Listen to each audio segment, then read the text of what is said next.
আমাদের যে একটা সিনেমার কাজ শুরু করতে যাচ্ছি, তো সিনেমার নাম হচ্ছে 'সোলজার'। আমাদের মেগাস্টার শাকিব খান উনি অভিনয় করছেন।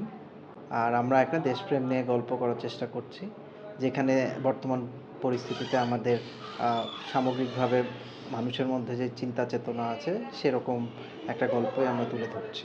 আমার কাছে যা মনে হয়েছে যে আমরা শাকিব ভাইকে এই ছবিতে গত ৩-৪ বছরে যেরকম অন্যান্য চরিত্রে দেখা গিয়েছে তার থেকে খুবই ডিফারেন্ট ওয়েতে প্রেজেন্ট করতে চাই, এবং যেখানে ওনাকে একজন খুবই, আমরা চাচ্ছি যে কমন ম্যানকে উনি যেন রিপ্রেজেন্ট করতে পারেন। এই দেশের সাধারণ মানুষের যে চিন্তা চেতনা আছে, সাধারণ মানুষের যে আকাঙ্ক্ষা আছে, আমার মনে হয় যদি দেশের যেই সবচেয়ে জনপ্রিয় অভিনেতা ওনার মাধ্যমে যদি সেই গল্পটা বলা যায়, তাহলে মানুষ খুবই কানেক্ট করবে। এবং দিন শেষে আসলে আমাদের গল্পটা অবশ্যই হোপের, কারণ আমরা তো এখনও জাতি হিসেবে আশা ছাড়ছি না।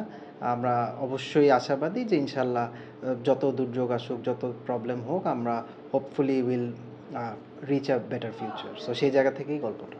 আমরা তো চেষ্টা করছি যে খুব তাড়াতাড়ি শ্যুট করে এবং যত তাড়াতাড়ি রিলিজ দেওয়া যায়। কারণ আমিও ব্যক্তিগতভাবে মনে করি যে আমাদের পুরো ইন্ডাস্ট্রি এখন কিছুটা ঈদ কেন্দ্রিক হয়ে গেছে। সো অন্য সময় যদি ছবিগুলো আসে, তাহলে শুধুমাত্র যে হল মালিক তা না, এটা ছাড়াও ডিস্ট্রিবিউটর বলি বা অন্যান্য যারা এই সিনেমা ইন্ডাস্ট্রির সাথে জড়িত, সবার জন্যই সেটা লাভজনক হবে। এবং আশা করি যে একটা, মানে বাংলাদেশে কি যে কোনো কিছু একজনের প্রথম কষ্ট করে শুরু করতে হয়, সেটা শুরু করার পর অন্যরা আসলে আরও অনুপ্রাণিত হবে এবং সাহস পাবে। সো দেখা যাক।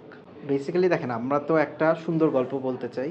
সেই গল্পের প্রয়োজনে অবশ্যই মানুষের জীবনে রোম্যান্স থাকে, অ্যাকশন থাকে, ড্রামা থাকে। তো আমাদের গল্পে অবশ্যই ড্রামা আছে, গল্পের প্রয়োজনে অ্যাকশন আছে, এবং গানও আছে। তো প্রত্যেকটাই সিচুয়েশন অনুযায়ী সুন্দরভাবে আমরা করার চেষ্টা করছি, যাতে ওই গল্পের ওই মুহূর্তে যে ইমোশনটা দরকার সেটাকে যেন ক্যারি ফরওয়ার্ড করতে পারি। আমার কাছে মনে হয়েছে ওনার হাতে অনেকগুলো অপশন ছিল। ওনার হয়তো আমাদের গল্পটাকে বর্তমান বাস্তবতায় মনে হয়েছে যে এরকম গল্পর সাথে উনি থাকতে চান। আমরা চেষ্টা করছি যে উনি যেই আস্থাটা রাখছেন সেই জায়গা থেকে যাতে আমরা একটা সুন্দর ছবি মানুষকে উপহার দিতে পারি। আমি স্বপ্ন দেখি যে সুন্দর মতো একটা ছবি বানাতে পারি, এবং আমরা যেই গল্পটা বলতে চাচ্ছি এটার পিছনে আসলে একটা ফিলোসফি আছে এবং একটা থট আছে। ওই মেসেজটা যেন মানুষের কাছে পৌঁছায়, এবং হল থেকে বের হওয়ার পর যেন মানুষ ওই ব্যাপারটা নিয়ে একটু ভাবে এবং নিজের জায়গা থেকেই কিছু একটা করার চেষ্টা করে, যেটা আসলে দেশটাকে এগিয়ে নিয়ে যাবে।